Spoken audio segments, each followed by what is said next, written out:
2021년 6월 18일 금요일, 오늘은 마가복음 1장 14절부터 20절 말씀을 함께 보겠습니다.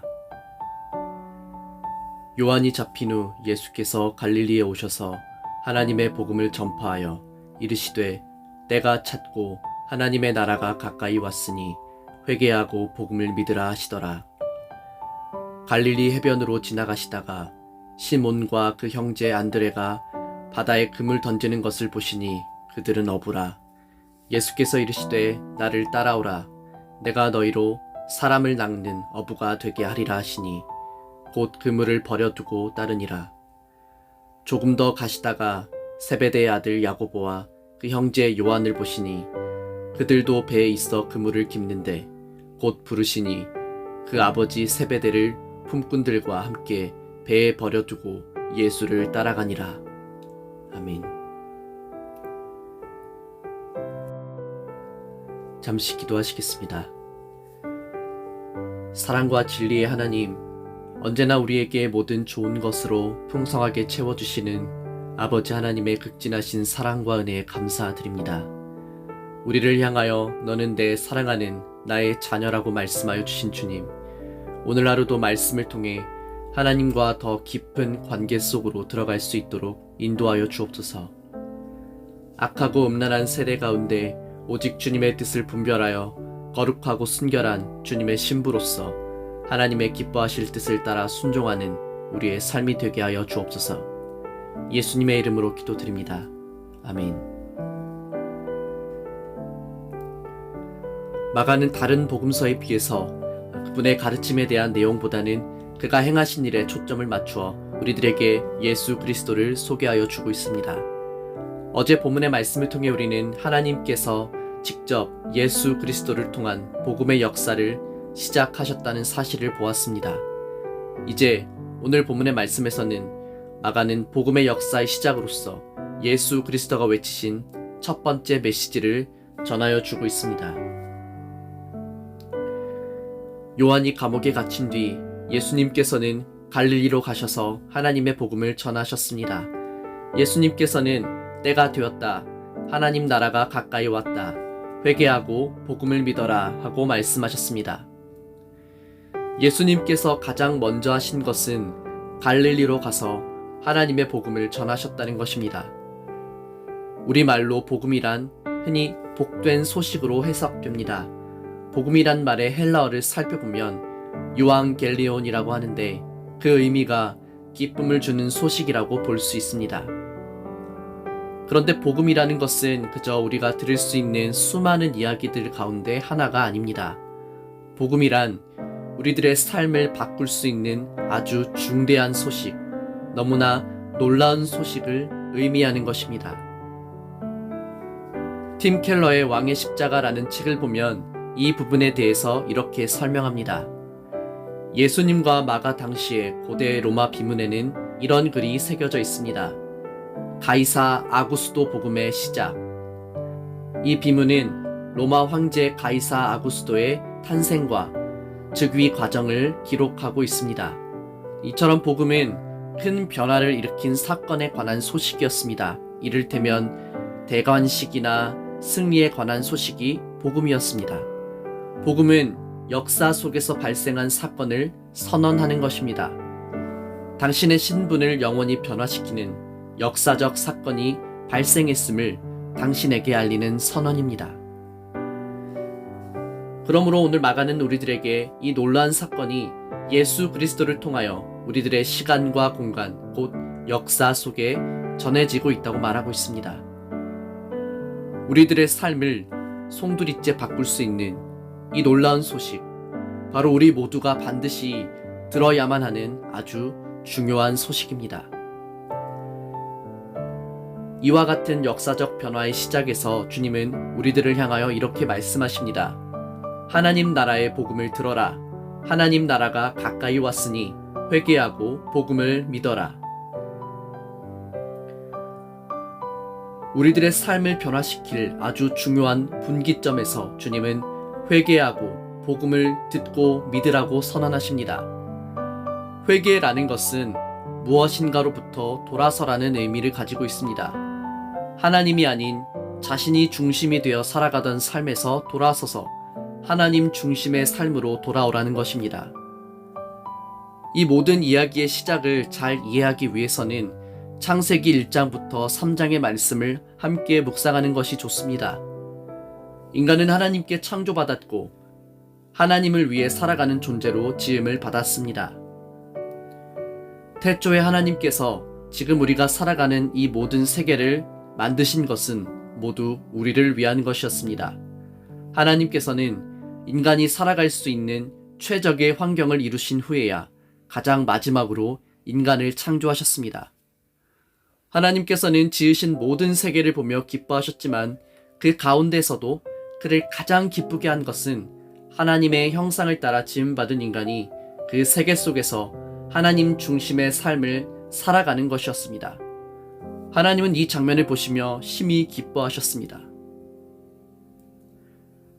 그러나 그날 에덴 동산에서 벌어진 충격적인 사건의 전말은 뱀이 하와를 찾아와 하나님이 모든 동산의 과실을 먹지 말라고 하셨냐라는 질문으로부터 시작되었습니다. 뱀은 하와를 향해 이렇게 말합니다. 그것을 먹으면 너도 하나님처럼 될 것을 하나님이 알기 때문에 먹지 말라고 하신 거야. 너도 하나님처럼 될 수 있다는 뱀의 유혹에 하와는 선악과를 먹었고 아담도 더불어 먹게 되었습니다.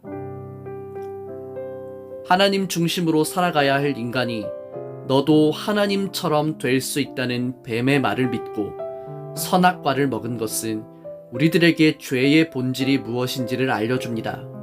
인간은 스스로 왕이 되기를 선택했고 이로 인해 하나님과 인간의 관계는 깨진 것입니다. 복음은 이와 같은 죄악의 역사를 끝내고자 하시는 하나님의 위대한 선언입니다. 하나님으로부터 멀어져 멸망을 향해 달려가는 인생을 향해 이 모든 어긋남을 해결할 위대한 소식을 가지고 왕이신 예수님께서 하나님께로 돌아오라고 외치고 계신 것입니다.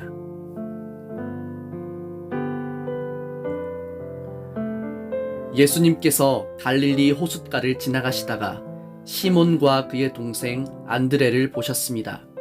그들은 어부였는데 호수에 그물을 던지고 있었습니다. 예수님께서 나를 따르라, 내가 너희를 사람을 낚는 어부로 삼겠다 하고 말씀하셨습니다. 그러자 시몬과 안드레는 얼른 그물을 놔두고 예수님을 따랐습니다. 예수님께서 조금 더 가시다가 세베대의 아들 야고보와 그의 동생 요한을 보셨습니다. 그들은 배에서 그물을 깁고 있었습니다.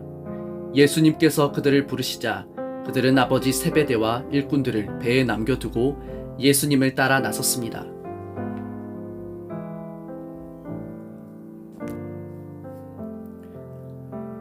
마가는 예수님께서 하나님 나라의 복음을 선포하신 후에 제자를 부르셨다는 사실을 기록하여 줍니다. 복음이란 하나님 중심의 삶으로 우리를 부르시는 것입니다. 그런데 예수님께서 제자를 부르시는 이 장면은 유대 사회에서는 굉장히 드문 일이었습니다. 대다수의 경우 제자들이 선생을 찾아갔습니다. 이와 같은 사실이 우리들에게 알려주는 바가 무엇입니까? 누구라도 예수님의 제자가 되어야 하겠지만 아무나 제자가 될 수 있는 것은 아니라는 것입니다. 아무든지 나를 따라오려거든 자기 십자가를 지고 나를 따라야 한다는 예수님의 말씀은 제자가 되려 한다면 대충 하려는 생각을 버려야 한다는 것을 깨닫게 합니다. 뿐만 아니라 적당히 하려는 생각도 버려야 합니다. 주님은 누구든지 이 복음의 초청 앞에 자기 인생을 걸지 않으면 그 사람은 합당하지 않다고 우리들에게 말씀하시는 것입니다. 그런데 오늘 예수님께서 제자를 부르시는 장면에서 그들에게 무엇이라 말씀하십니까? 나를 따라오너라고 말씀하셨습니다. 예수님의 한마디에 시몬과 안드레, 야고보와 요한은 그 자리에서 예수님을 따라갑니다. 물론 다른 복음서를 같이 읽으면서 이 사건을 바라본다면 이미 베드로를 비롯한 다른 제자들과 예수님과의 몇 번의 만남이 있었다는 것을 알 수 있지만 마가는 이 부분에 대한 자세한 언급을 생략하고 있습니다. 예수님께서 제자들을 부르실 때 그들은 주저하지 않았습니다. 그들의 반응은 즉각적이었습니다. 그 자리에서 곧바로 주님을 따라갔습니다. 왠지 이 장면이 너무 극단적이라고 느껴지지 않습니까? 데이비드 플랫의 레디컬이라는 책을 보면 그는 예수님의 제자가 된다는 것은 우리들의 삶에 굉장히 혁명적인 변화가 일어나는 것을 의미한다고 말합니다. 사실 레디컬이라는 단어의 뜻을 살펴보면 근본적인, 철저한, 급진적인, 과격한이라는 의미가 있습니다. 그러니 이와 같은 사실을 우리가 복음의 부르심 앞에서 그분의 제자가 된다는 것에 접목하여 생각해 보십시오. 복음의 초청 앞에 반응한다는 것은 우리들의 삶의 근본적이고 철저한 변화를 이루며 그것은 어떤 면에서는 굉장히 급진적이고 과격한 변화를 요구하기도 한다는 것입니다. 예수님께서 제자들을 부르셨을 때 그들이 보였던 반응을 보면 그러합니다. 그들은 자신들의 모든 것을 버려두고 그 즉시 주님을 따랐다고 마가는 기록합니다. 그러므로 마가는 이 말씀을 통해 우리들의 삶을 변화시킬 이 놀라운 소식, 복음 앞에서 우리를 부르시는 주님의 음성에 그에 합당한 반응이 우리에게 필요하다고 말하는 것입니다. 주님은 절대로 우리들에게 적당히라고 말씀하시지 않습니다. 많은 사람들이 예수님과 함께 길을 가고 있었습니다. 예수님께서 이들에게 돌아서서 말씀하셨습니다. 누구든지 내게로 오면서 자신의 아버지, 어머니, 아내, 자녀, 형제 혹은 자매를 미워하지 않으면 그리고 더 나아가 자신의 목숨까지도 미워하지 않으면 내 제자가 될 수 없다. 예수님께서는 누가복음 14장 25절, 26절 말씀을 통해 복음으로의 부르심 앞에서 적당히 하려고 하는 사람은 합당치 않다고 말씀하십니다. 주님이 원하시는 것은 부르심 앞에 애매한 태도를 보이는 사람이 아니라 자신의 전부를 내어놓을 사람을 찾으시는 것입니다.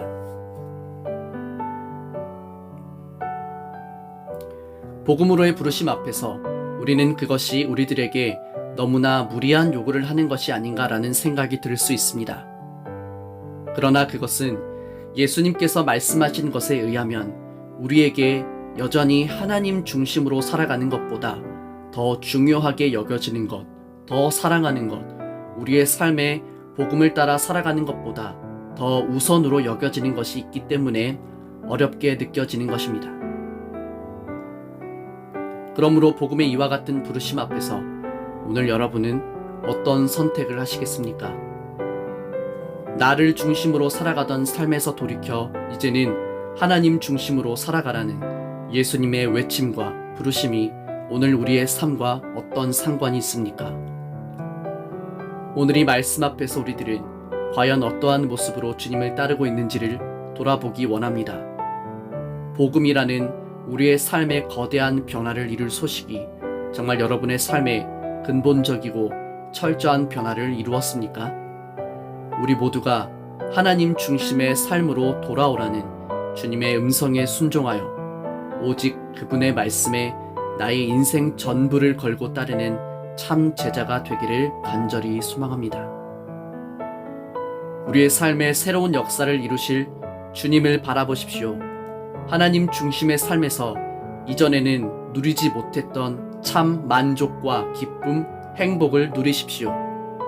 내가 중심이 되었던 삶에서는 해결할 수 없었던 인생의 공허함과 갈급함, 앞날에 대한 두려움, 이 모든 것은 하나님 중심의 삶으로 돌아오라는 주님의 부르심에 순종할 때 해결될 것입니다.